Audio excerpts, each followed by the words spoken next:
Impression. Shifters Forever Worlds. By Elle Thorne. Chapter 1. If Selene Campione had to guess, she was in an underground cavern, one that had been excavated by man. Or perhaps it had already been a cavern, born of nature, but men had used tools to enlarge it. Marks marred the walls where machines had chipped away at the stone.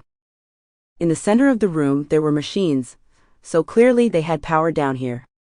And naturally, since power lines didn't just grow beneath the ground, this cavern had been master-planned. Had it been developed before the hospital wing above it, or after? She wasn't sure. Selene wasn't one of the planners of this compound. To the contrary, she was a captive.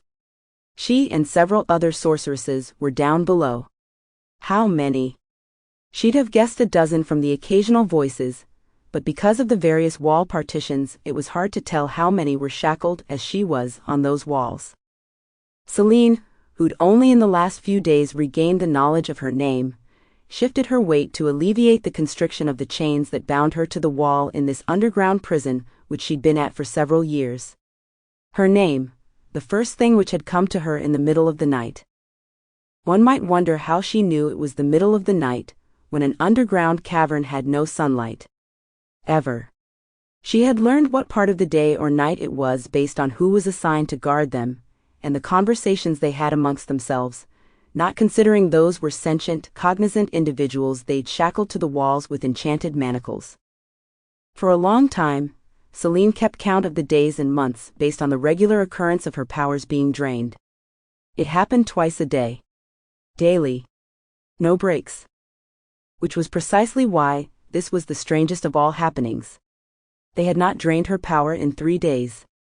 3 whole days her power had been building up, amassing strength. Orkney was the one who came in and stole her power.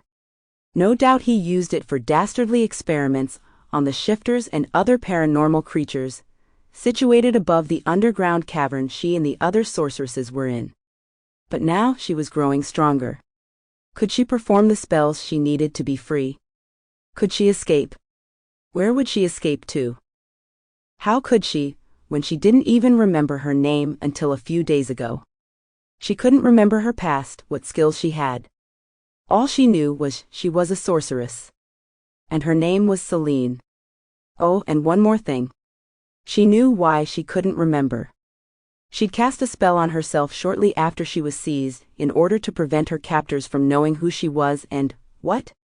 What else could she have wanted to hide? She scoured her mind, filtering through memories. Sample complete. Ready to continue?